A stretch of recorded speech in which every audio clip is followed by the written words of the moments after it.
posibilidad ng tagumpay o kabiguan, ng ligaya o lungkot. Kaya marapat lamang na tanggapin si Jesus bilang tagapagligtas at Panginoon. At matapos yun ay panariwain ang katapatan at paglapit sa Kanya bawat araw o day by day. Ang day by day ay naglalayong umalalay sa pang-araw-araw na pamumuhay. Narito po si Kuya Ed Lapis sa mensaheng pinamagatang What Satan Cannot Do.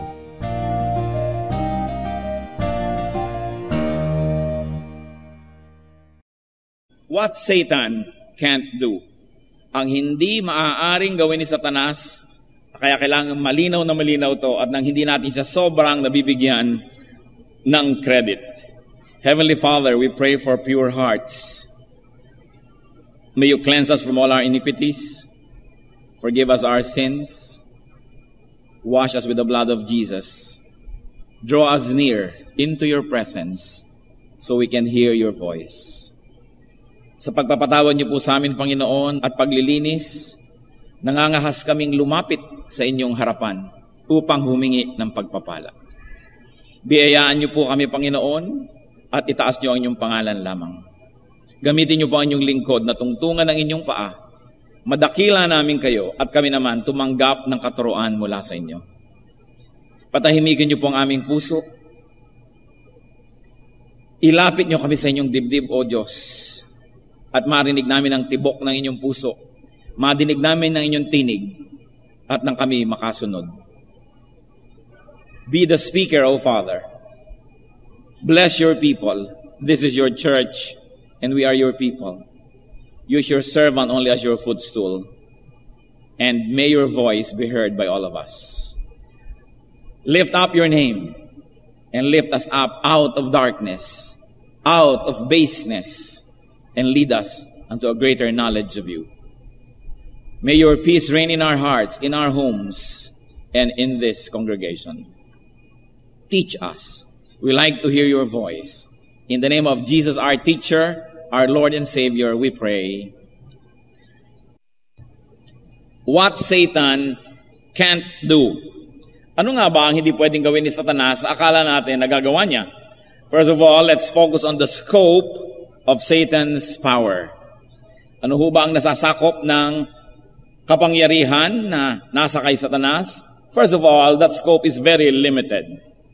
The power of Satan is limited. It is definitely inferior to God's power. 1 John 4:4, the one who is in you is greater than he who is in the world. Kaya walang dapat natakot ang mga anak ng Diyos kay Satanas, sapagkat siya, ang Diyos na nasa ating puso, ay higit na makapangyarihan kaysa doon sa nasa sanglibutan na tinutukoy si Satanas. Satan's power is also subject to limitations set by God. Yan ang dapat nating lagi nang huwag malilimutan. Na ang kapangyarihan ng Satanas ay limitado, may bakod hanggang dun lang, at ang Diyos ang nagtakda kung hanggang saan lang, sa pansamantalang pagkakataon, siya ay maaaring may magawa. Job 1:12, doon pong si Satanas ay gustong tuksohin si Job. Sabi sa kanya ng Diyos, the Lord said to Satan, very well, then everything he has is in your hands, but on the man himself do not lay a finger. So Satan was allowed to touch the people and the things around Job, but not his person.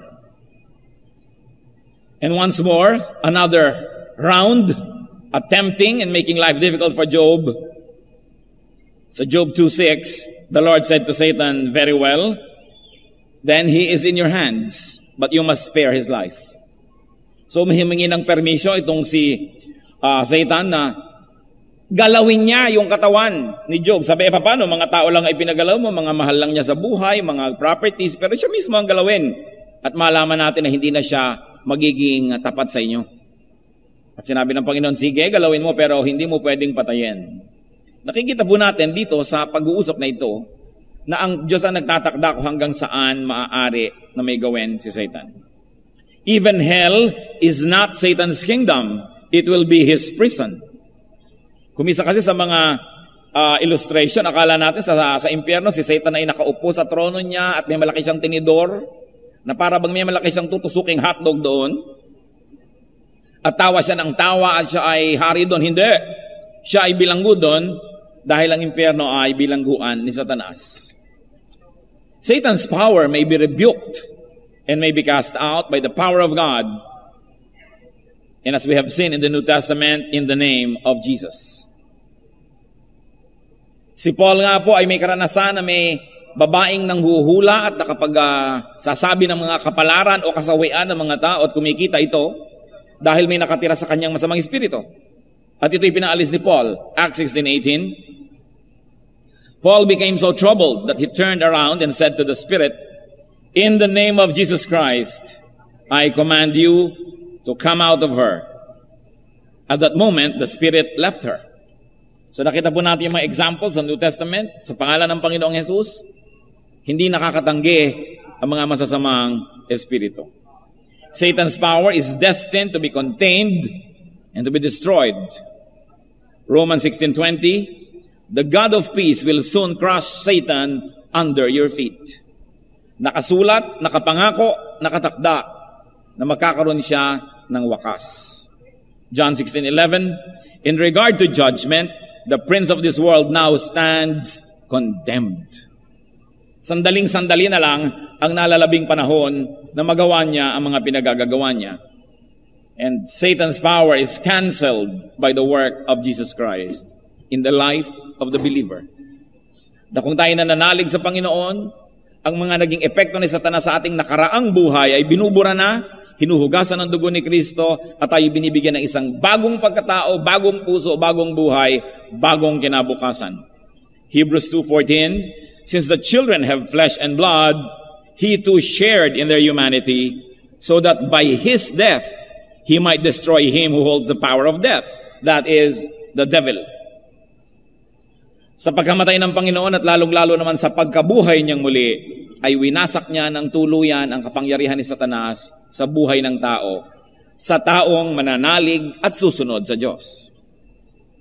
Now, what is the power of Satan over man? Now that we have seen that it is subordinate and subjected to God's control, the power of Satan is also subject to the willful submission of man. Hindi maaaring makapangyari si Satanas sa buhay ng isang taong hindi naman kusa na napasailalim kay Satanas. Nakakapaghari lang si Satanas sa buhay ng tao na nagvo-volunteer na pagharian ni Satanas. Even Eve had to agree with the serpent. Even Eve had to obey the serpent's direction. Ang ginawa lang naman noong ahas ay siya'y tinukso pero hindi kayang buksan ng ahas ang kanyang bibig at subuan siya ng ipinagbabawal na prutas. Tinukso lamang. Kaya nakapangyari dahil sinunod. Genesis 3:6, when the woman saw that the fruit of the tree was good for food and pleasing to the eye and also desirable for gaining wisdom, she took some and ate it. She also gave some to her husband who was with her, and he ate it. So Eve and Adam had to personally decide to eat the fruit, to obey the serpent, and to obey their own desire, and to disobey God's command. Hindi sila pwedeng pilitin. Kusang loob silang sumunod. But while man cannot be forced by Satan to obey, Satan sheds doubt on God and hides God's word to people. At least he tries. Because through deception, he can actually extract a commitment from people. He can extract submission from people without their full knowledge. Kaya may deceptive element. Genesis 3:1, now the serpent was more crafty than any of the wild animals the Lord God had made. He said to the woman, did God really say, you must not eat from any tree in the garden? So it was a question, but it was meant to shed doubt. It was meant to confuse and to deceive. So Satan weakens one's faith, and Satan attracts would-be sinners. Satan seduces and tempts, convinces and scares people into surrendering their will to him. Yan ang mga taktika ni Satanas. Tatakutin ka, aakitin ka, papangakuan ka, para lamang manghina ang iyong pasya na siya ay tanggihan. At para kung sinunod mo na, yung free will na ibinigay sa iyo ng Diyos, isinuko mo na sa Kanya, makapangyayari na siya sa iyo. Sa sinandun pong mensahe, ang central theme natin is, God does not change people because people have their free will and this is a gift of God. So if God does not change people, Satan cannot change people. In both cases, man has to deliberately agree. Man has to deliberately submit. Kaya ang hinahanap nga nitong si Satanas ay submission. Kung makakalusot lang siya pati kay Jesus, ay gusto niyang sumuko rin sa kanya at magpahari si Jesus. Matthew 4:8-9. Again, the devil took him to a very high mountain and showed him all the kingdoms of the world and their splendor. All this I'll give you, he said, if you will bow down and worship me. At kung sakali na si Jesus noon ay nalito, naakit, nagandahan sa inaalok, at yumuko nga at nagpasakop, wala tayong manunubos, wala tayong Panginoon, at nagwagi na naman si Satanas. Satan had to try to derail Jesus through temptations. But remember this, Satan cannot override man's free will. God doesn't, Satan cannot. Hindi maaaring pagharian ni Satanas ang isang taong hindi pumapayag na pagharian siya. Even those who get possessed by evil spirits agreed first. You know, when you talk about these people who get possessed by spirits, first they started with activities that gave small spaces to Satan, small yeses, small concessions, like asking for your fortune to be told. So that when the fortune teller asks you to cut the deck of cards, by the mere act of cutting it, you are already saying, I'm agreeing with this whole process. I'm signing the contract. I'm agreeing. Kaya pag sinabing, okay, huhulaan kita, inumin muna ang tubig na ito. Pag ininom mo yun, ano ba naman mawala sa akin na uminom ng konting tubig? But that is the contract. You must always be made to do something from your own will that signifies your agreement. Be it drinking some water for healing, be it cutting the deck of cards, or be it lighting a candle, or be it saying a formula prayer or anything. Dapat hinihingi sa inyo muna ng masamang espiritu ang inyong pagsangayon. At yung mga sumasang-ayon sa mga ganito, nagko-cooperate, hindi nila alam, bumukas na ng bumukas ang mga tarangkahan ng kanilang buhay at papasukin na sa ng Satanas. At hindi mo pwede sabihin kay Satanas, ano ginagawa mo dito? Hindi kita pinapasok. Sabi, oy, kinat mo yung cards, ha? Ininom mo yung tubig. Nilulun mo yung papel. May mga ganyan mga lumulo ng papel. Meron ba sa inyo dyan? Mamaya mananalangin tayo. Kasi minsan niya, papalulunin ka ng papel na may mga nakasulat na Latin na binulumbo na ganon. Kung minsan, papatuluin ka lamang ng tawa sa isang palanggana. Basta laging meron kang participation because that is your consent. Deceptive, ha? But if you don't want to allow Satan to have anything to do with you, all you have to do is resist. James 4:7. Resist the devil. And he will, church, flee from you. You don't have to fight the devil because the devil is powerful. Jesus did the fighting for us. Now, in the name of Jesus, all you have to do is resist. Hindi nilalabanan niya si Satan, baka matalo ka, malakas yan Pinipitik-pitik lang yan, alis. In the name of Jesus. Resist. Anong sabi ng Bible? Resist the devil and, read again, louder. Yan, he will flee from you. Hindi natin kailangan magpagod. Sabi, bakit po ganito? Takot-takot na demonyo nakakubabaw sa akin.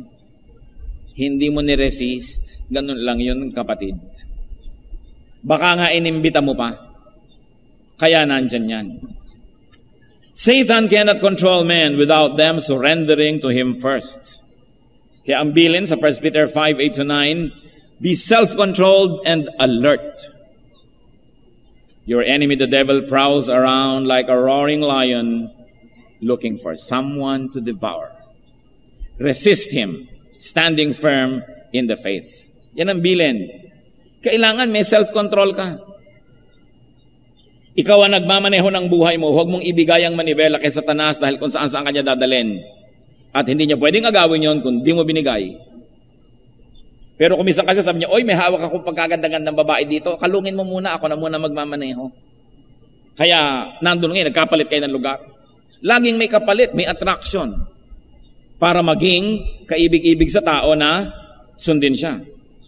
So remember that Satan can deceive. He can very well deceive. In order to influence men into putting down their guard. In order to influence men into surrendering their will to Him. Kaya dapat maingat. 2 Corinthians 11:3, but I am afraid that just as Eve was deceived by the serpent's cunning, your minds may somehow be led astray. Kung papaano nadaya si Eva, baka kayo man ay mailigaw, sabi dito. Kasi kung titingnan naman natin talaga, ano na ba naman ang problema sa isang prutas? So maliit na bagay yan, prutas lang naman yan. Pero you know, that little fruit changed everything. So huwag niyo sasabihin, ano ba naman ang masama sa ganito? Ano ba naman ang masama sa ganon? Sandali lang naman, kapraso lang. Pag masama, kaya maliit, kaya malaki, pareho lang yun. Kaya sandali o matagal, pareho lang yun. At yun ang pandaraya, sandali lang at katiting. Isang kagat ng prutas changed everything. So huwag kayong pandadaya. Be careful not to be deceived. Be careful not to be devoured. 1 Peter 5:8, your enemy the devil prowls around like a roaring lion looking for someone to devour. Ang kaaway natin ay nakamata, nakabantay, naghihintay kung sino ang malilingat, malilibang, manghihina, at yun ang kanyang sasalakayin. Parang yung mga leon sa Africa at sa ibang bansa. Pagka gusto niya na kumain, titingnan niya yung mga usa, hahanapin niya kung sino doon ang pinakamahinang tumakbo, kung may kapansanan, mahina yan nga naman, at yun ang sasalakayin niya para huwag na lang siyang mapagod pa. Yun ang pinanggalingan nitong kasabihan na ito. Like a roaring lion looking for someone to devour, because the lions will always try to find an animal that is weak, cannot run so fast, and the lion will concentrate on that weak one. So, watch your weaknesses, your weak points. Satan will not attack you on your strong point, but on your weak point. Hindi naman siya particularly maghahanap ng taong weak at yun lamang ang kanyang sasalakayin. But the figure of speech extends it now to the personality. That if your whole person is a band of gazelles or a group of small animals, Satan will attack the weak one. So the weak part of our personality is the thing that Satan will attempt to attack. Satan cannot make man commit sin. Sobrang paulit-ulit na yan, kailangan matandaan na. James 1:14, each one is tempted when by his own evil desire, he is dragged away and enticed. Ang tao daw, pag siya ay natukso at pinagbigyan niya ang kanyang kagustuhan, ayun, nagkakasala siya. Nakita niyo po nung si Adan at si Eva ay nagkasala, tinanong ng Panginoon si Adan, totoo ba na kumain ka nito? Sabi niya, ito pong babaeng binigay niya sa akin siya nagpakain. Pinasa niya yung responsibilidad. Sabi niya, Eva, totoo ba pinakain mo? Yun po kasi ahas dinaya ako Pinasa na naman yung responsibilidad. So, silang tatlo na parusahan. Walang nakalusot. Kasi kahit sabihin pang kasi niyaya ako ni kuya niyaya ako ni ate, niyaya ako ni ganon, niyaya ako ni ganon, kailangan pa rin ang pagpayag ninyo para mangyari yon. So, pare-parehong may pananagutan. Satan is powerful but not all-powerful. Satan cannot make you sin. Do not blame him when you commit a sin. Because when we blame Satan, it means that we deflect the responsibility. Next time around, we will not feel responsible. We will not be watchful because there's someone else to blame anyway. Kaya ang mahalaga po ay inaako natin yung pananagutan. Pag nagkasala tayo, huwag na tayong mga tuwiran, huwag natin sabing dinaya ako ni ganito, niyaya ako ni ganon. Sabihin na lang natin, gusto ko rin kasi, kaya nayaya naman ako. At ako naman talaga ang sumang-ayon, at ako naman talaga ang gumawa. So Lord, ako ang paluin nyo. Pagka ganun po ang ating attitude, mga kapatid, hindi tayo malayong maituwid. Pero pag laging iba ang ating sinisisi, sabi nyo, ayan na naman, mainit ang ulo ko ngayon. Ngayon, sabi, mataas ang sugar ko. So ano sisisihin natin? Yung sugar? Hindi naman mananagot yung sugar sa Diyos. May monthly period ako ngayon. Mainit ang ulo ko. So anong sinong mananagot sa Diyos? Kasi ganito ang chemistry ng blood ko.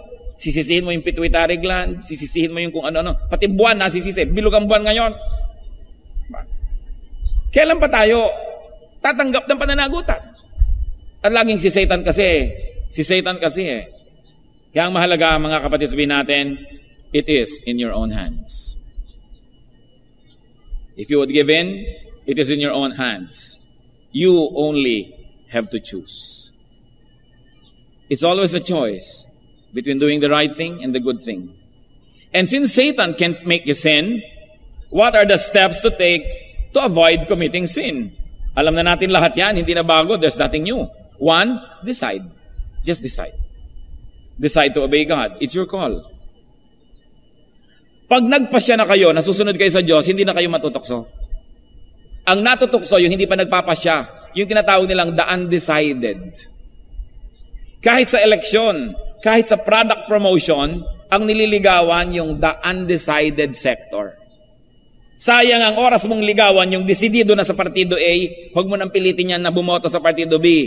Pero may group na hindi pa niya alam kung saan, yan ang nililigawan ng mga political campaign. Pati sa mga mamimili, yung very loyal na to one brand, hindi na yan pinapansin ang mga promo, halos late na lang yan. Later, pag may oras pa, ang inuuna nila yung mga undecided. That's why whenever Satan scans the scenery, ang hahanapin niyan yung undecided. Yan ang tutuksuhin niya dahil hindi naman matibay ang paninindigan. So decide. 1 Kings 18:21, Elijah went before the people and said, "How long will you waver between two opinions? If the Lord is God, follow Him. If Baal is God, follow Him." Pero huwag kayong nasa gitna. Linawin ninyo kung nasan kayo. At syempre, ang atin namang idinadalangin, lahat tayo will be on the side of God. Decide to be godly. Decide to do the right thing even before the temptation comes. So that when it comes, it will have no chance to win. But if you're going to process the temptation only as it comes, chances are you will be caught flat-footed. You will be unaware. You probably will have a weak composition at the time, and then Satan can deceive us. So it's important to decide and then be firm.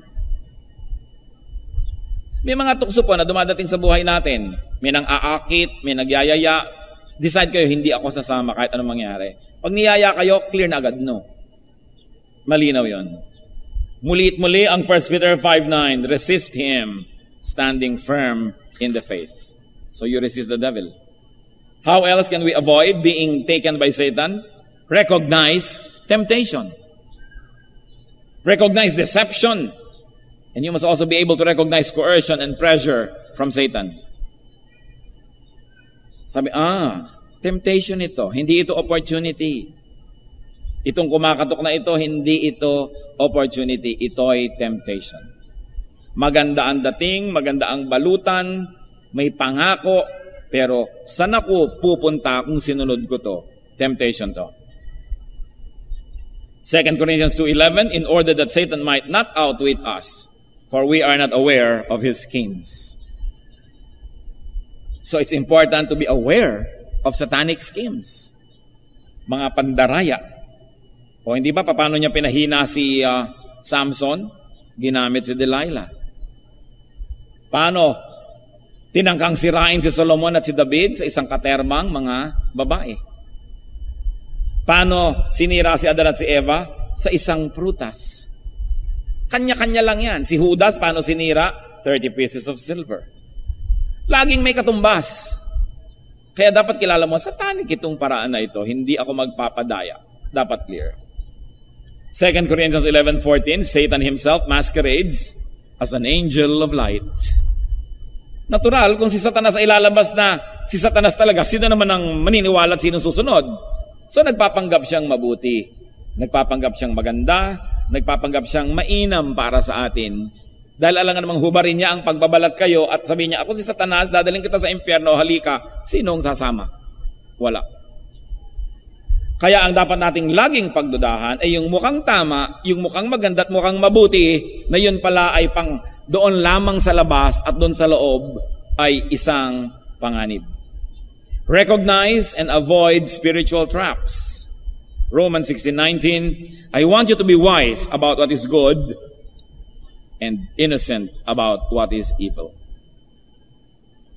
It's best to be innocent about what is evil and not give in to curiosity na para lang, gusto ko lang malaman O ba't ka naman nakapag-drug? Sinubukan ko lang po ng malaman ko. O bakit ka nagbuntis? Sinubukan ko lang po ng malaman ko. O bakit mo nasunog ang bahay? Sinubukan ko lang naman kung anong mangyayari. Maraming subok na kapahamakan ang pinupuntahan. Kaya kung hindi natin alam yung mali, huwag niyo nang ambisyoning alamin pa. Dahil yan ang pangako kay Eva at kay Adan. Sabi nga kay Eva, malalaman mo ang difference between A and B. Magiging para kang Diyos. Lalawak ang alam mo. Ano nangyari sa kanya? Napahamak. Kaya sabi, be innocent about what is evil. Of course, it has been reversed. Now people take pride in being masters of evil, knowing every nook and cranny of an evil territory. Pero dapat tayong mga anak ng Diyos bumalik doon sa dapat. Hanggat maaari, huwag nang alamin. We should reject satanic influence. Just say no. Uulitin ko na naman ang James 4:7, resist the devil and he will flee from you. Ito lang pong verse na ito, kung didibdibin natin, hindi na tayo matatakot humarap na sa temptation kasi ang totoo, nanalo na ang Panginoong Jesus. I-claim na lang natin yung power and victory na napagwagian na niya. Kaya sabi, resist, just say no. Satan cannot force you. And pag ipinagpipilat, i-remind mo, Satan, you're defeated. You are a defeated foe. Jesus has won over you. Need I remind you about that? So, sabihin mo, alis. And sanitize your immediate environment. That is important if we're going to avoid committing sin. We should all do these things. We should reject satanic influence. We should sanitize our environment. Therefore, you choose your friends and companions. You choose your activities wisely.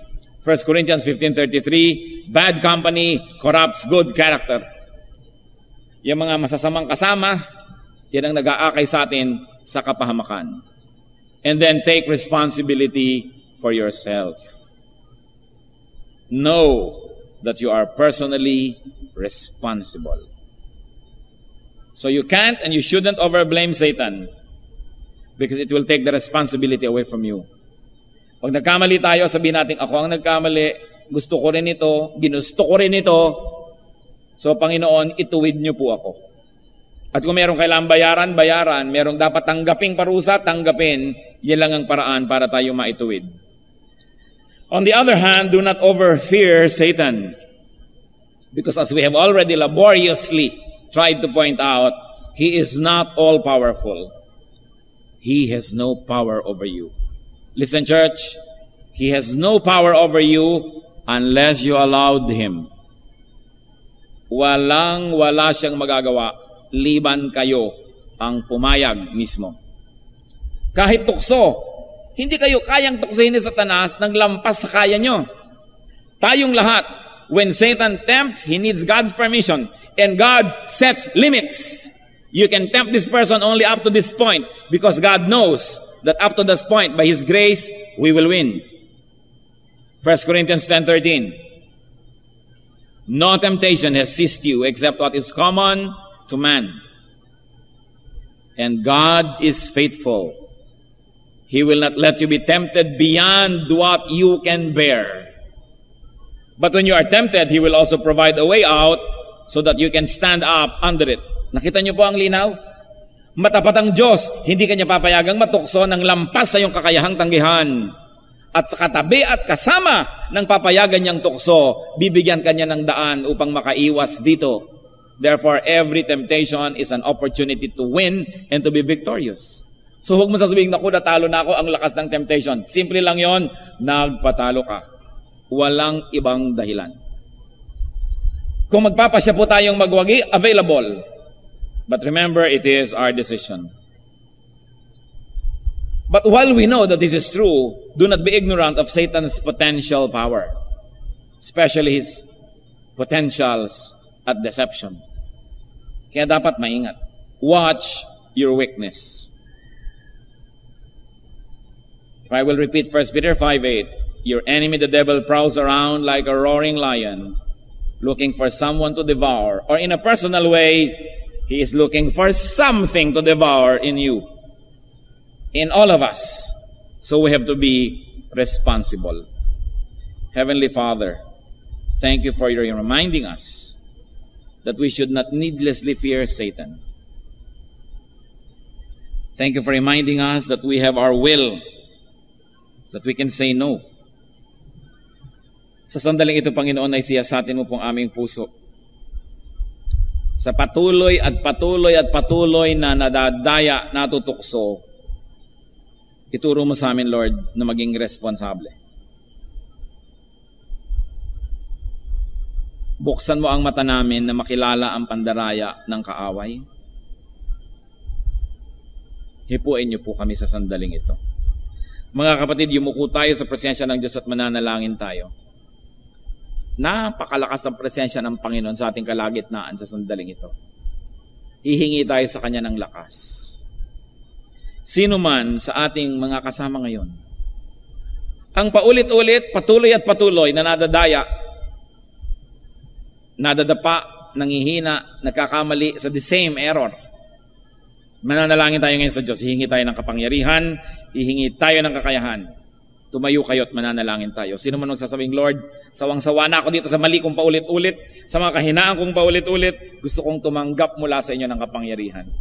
Praise God. Whoever would like to stand and say, Lord, I stand because I want to ask you for strength, for wisdom, so that I may not repeatedly fall into the same pit and do the same sin over and over.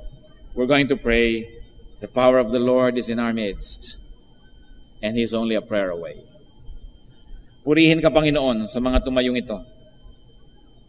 We praise you for the honesty. And we thank you, Lord, for the spirit of submission to you. Sa pagtayo ng mga kapatid na ito, kayo lang nakababatid kung anong itinatayo nila, kung anong dahilan. Panginoon, hipuin niyo po, bigyan niyo kaming lahat ng karunungan. Luminaw ang aming paningin, makita namin ang mali bilang mali. Mawala yung mga excuses. At magpasya kaming gawin yung tama bilang tama, mawala yung aming mga pag-atras, ang aming mga pag-agam-agam. Sa mga kapatid na patuloy na nadadapa, doon natitisod sa lugar na yon, bigyan mo kami ng kalayaan, karunungan, habang isinusuko namin sa iyo aming mga puso. Mga kapatid, isuko nyo sa Panginoon ang bahagi ng buhay na lagi kayong nagkakamali o nadadapa at nangihina. I cannot pray that prayer for you. You've got to pray it yourself. To surrender this aspect of your life to God where you continuously fall and where continuously you get deceived. Surrender them to God. Ihingin nyo ng tawad at ihingin nyo ng kapangyarihan. Ngayon din, habang tayo nakayuko.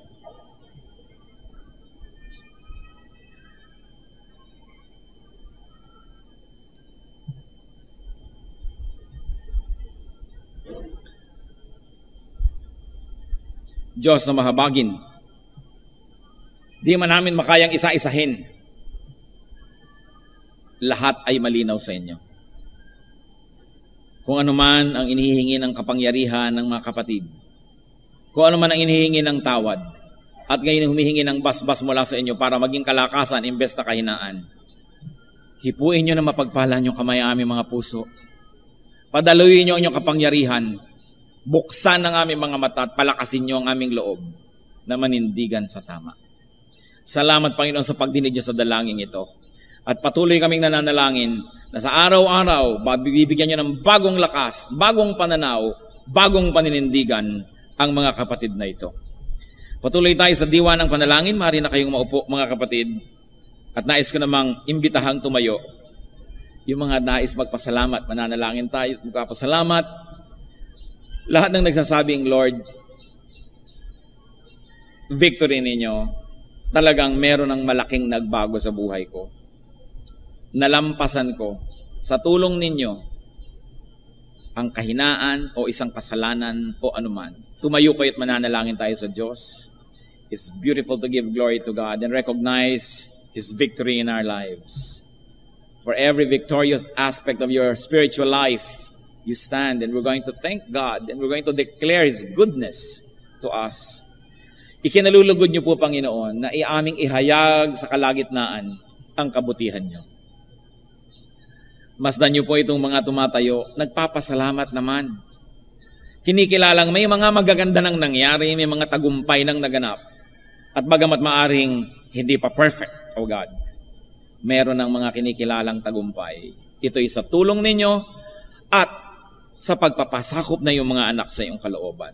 Pinupuri po namin kayo, Panginoon, ipinasasalamat sa iyo ang mga kabutihang loob mo. Patuloy mo nawa kaming baguhin at linisin. O God, we pray that through your word and through your spirit, you may continue to purify us.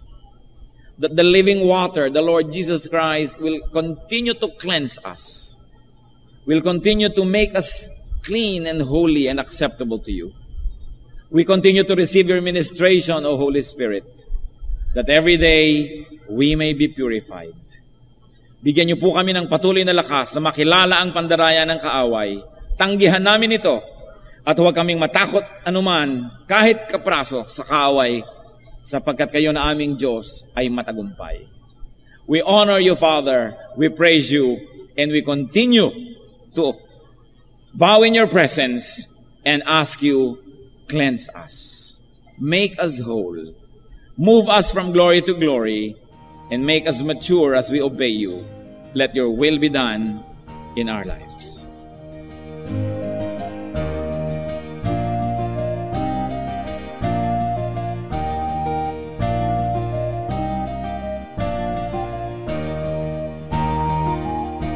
Ang katatapos pong mensahe ni Kuya Ed Lapiz ay pinamagatang What Satan Cannot Do.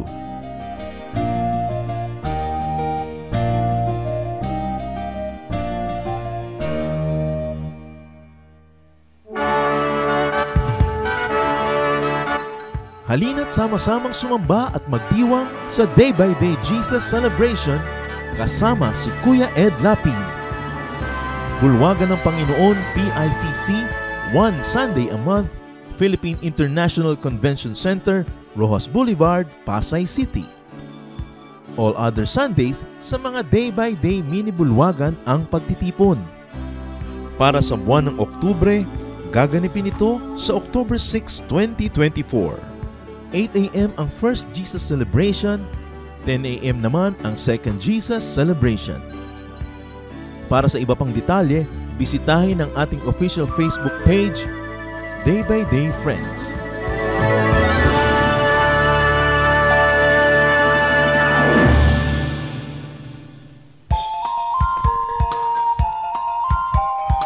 Ako po si Pastor Danny Ibarola. Inanyayahan po namin kayo na dumalo at makasaya sa Jesus Celebration sa ating Day by Day Metro East tuwing linggo, 9:00 ng umaga sa Cinema 7, Level 4, Robinsons Metro East along Marcos Highway sa Pasig City, katabi ng Santa Lucia. Para po sa detalye ng schedules at location, narito po ang ating contact details.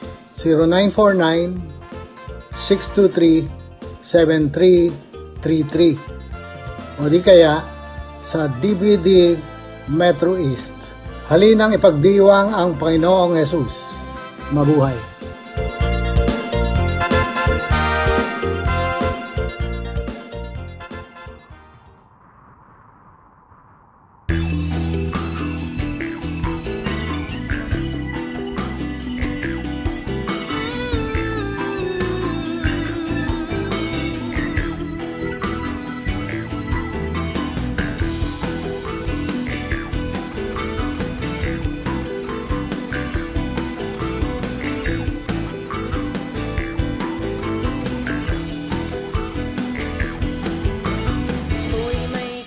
katiyakan, walang pagkaalinlangan, sa Kanya na nangako, hindi ka mabibigo. Tunay siyang maaasahan, noon, ngayon at kailanman. Siya ang Alpha at Omega, walang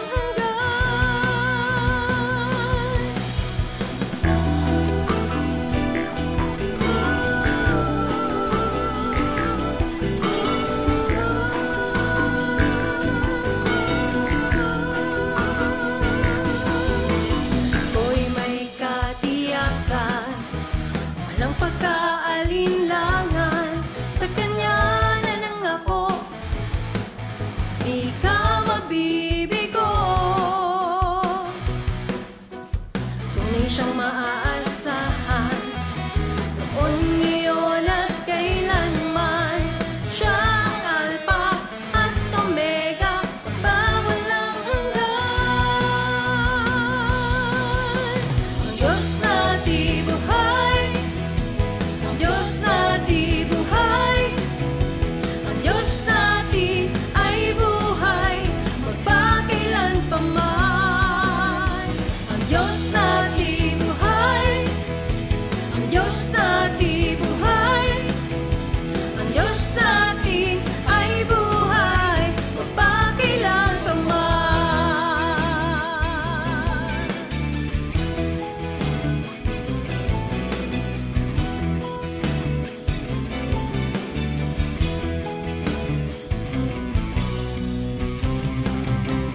Puso'y may kapayapaan, sa gitna man ng kapighatian, pagkat siya ang kasama, ako'y di mangangamba. Purihin ka, O Diyos, kataas-taasan, purihin ka, Jesus, magpakailanman. Siya ang Alpha at Omega, makapangyarihan. Ang Diyos na di buhay, ang Diyos na di buhay, ang Diyos natin ay buhay, magpakailanpaman. Ang Diyos na di buhay, ang Diyos na di buhay, ang Diyos natin ay buhay, magpakailanpaman. Ang Diyos natin ay buhay, ang Diyos natin ay buhay, ang Diyos natin ay buhay, magpakailanpaman. Ang Diyos natin ay buhay, ang Diyos natin ay buhay, ang Diyos natin ay buhay, magpakailanpaman. Ang Diyos natin buhay, siya ay buhay. Ang Diyos natin buhay, ang Diyos natin ay buhay, magpakailanpaman. Ang Diyos natin buhay, ang Diyos natin buhay, ang Diyos natin ay buhay, magpakailanpaman. Ang Diyos natin ay buhay, magpakailanpaman. Ang Diyos natin ay buhay, magpakailanpaman.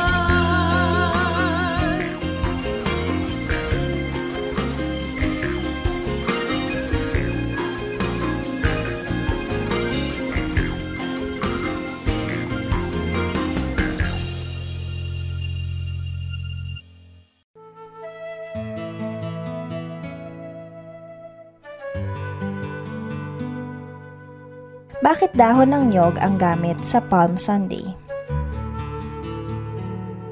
Ang ganda kasi ng mga Pilipino na gamitin kung ano yung available. Eh, yan ang marami tayong dahon. At saka yun ang pinakakamukha ng mga palm na dahon na ginamit sa pagtanggap sa Panginoon sa Jerusalem noong siya ay pumasok sa lungsod na ito.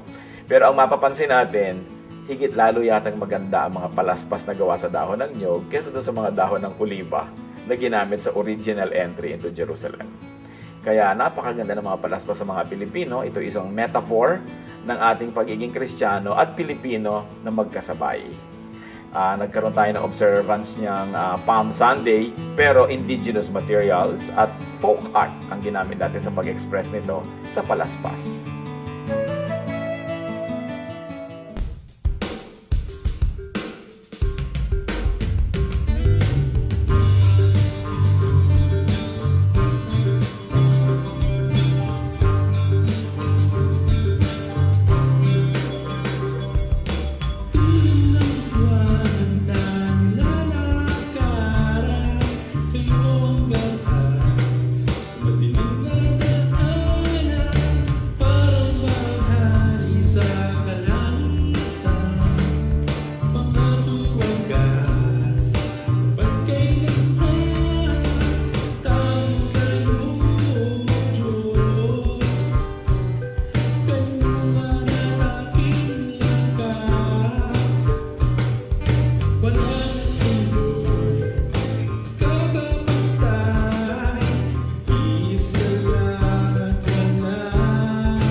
Ano ba ang original Filipino culture? Yan siguro paghahanap natin ng original na Filipino ay dapat na magkaroon ng isang bagong pananaw. Halos wala naman talagang original na culture kahit saan. Kahit ang Chinese culture may influence ng kanyang mga kapitbahay, ang Indian culture, maging ang Jewish culture, maraming influensya yung mga neighboring countries. So siguro naman sobra pa kung hahanapan natin ng original Filipino culture. Pero kung ang ating hahanapin, yung culture na na-indigenize natin, na-process natin at naging Filipino sa application, naging Filipino ang kanyang form over the years, at yung generationally has been with us to the point that it has become our heritage and identity, marami. Arnis de Mano, for instance, ay isang naproseso natin na martial arts na gumagamit ng mga sticks. Kuntaw, na siya ring tradisyon ng maraming bansa sa Malaysia at sa Indonesia, ay na-develop at halos na perfect ng mga tausug at ng mga tao sa Southern Philippines. Marami tayong ganyang mga matatawag natin, kung hindi man original, because it is shared by many other races, na indigenize natin, na proseso, at ngayon Pilipinong-Pilipino na.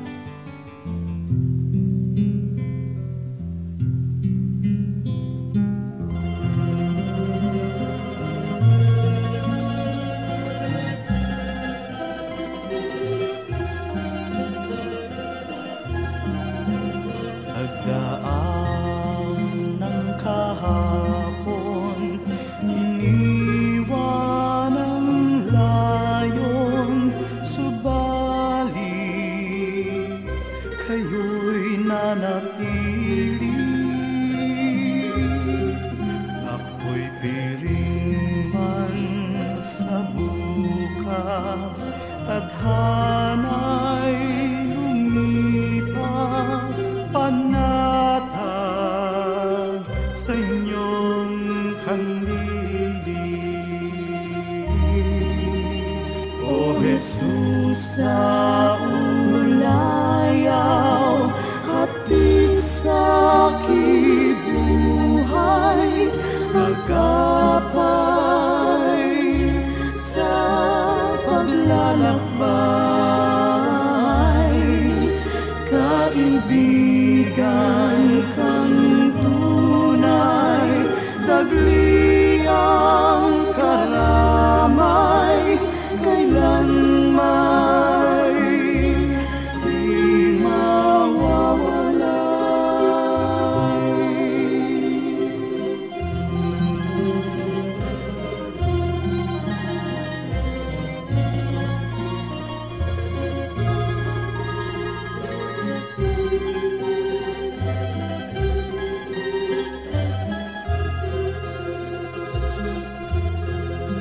sa tamis ng iyong hiya, masakit at hirap, sadyang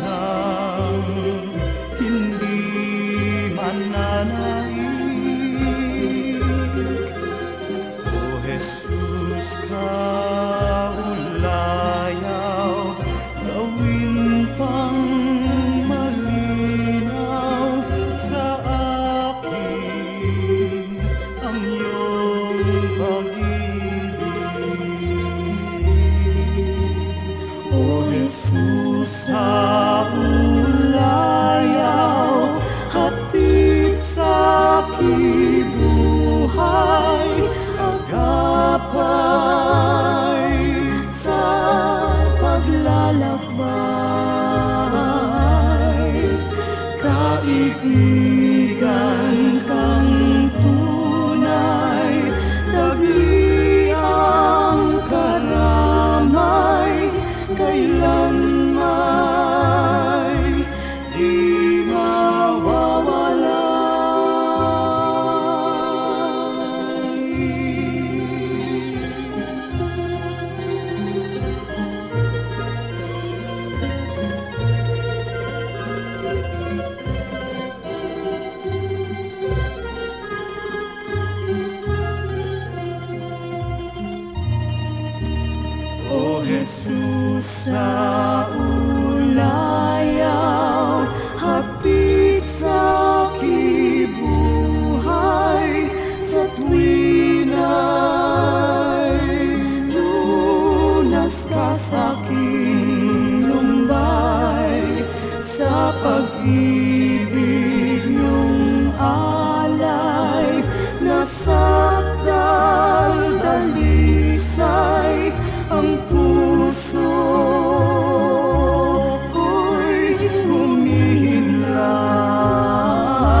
aking paniwalaan ay ikaw.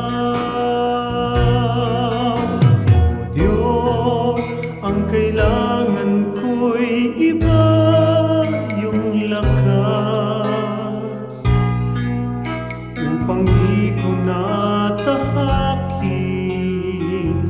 ligaw na landas sa pagpaparot parito. Sa ulat bagyo'y hindi magbabago. Katapatan ko, ang alay ko, Panginoon. Katapatan ko, sa'yo'y panghabang panahon. Kahit minsan na tiwala ko'y di kukupas, katapatan ko, panatiliin mong wagas.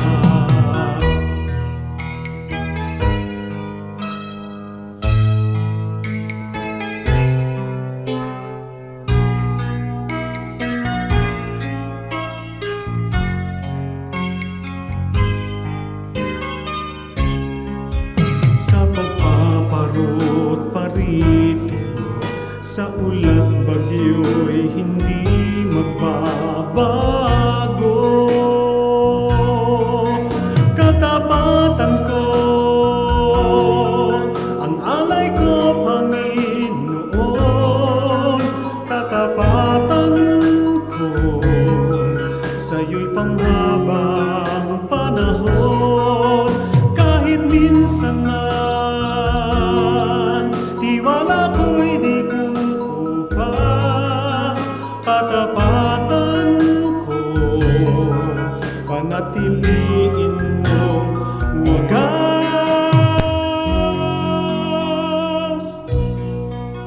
Panatiliin mong wagas.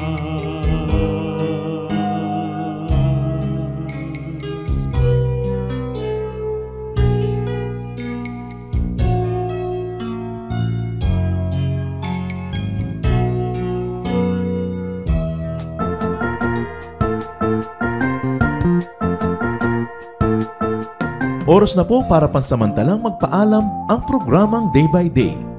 Tayo po'y magsama-sama tuwing ika-6 hanggang ika-7 ng umaga, araw-araw. Magandang umaga po at mabuhay ang Panginoong Hesus!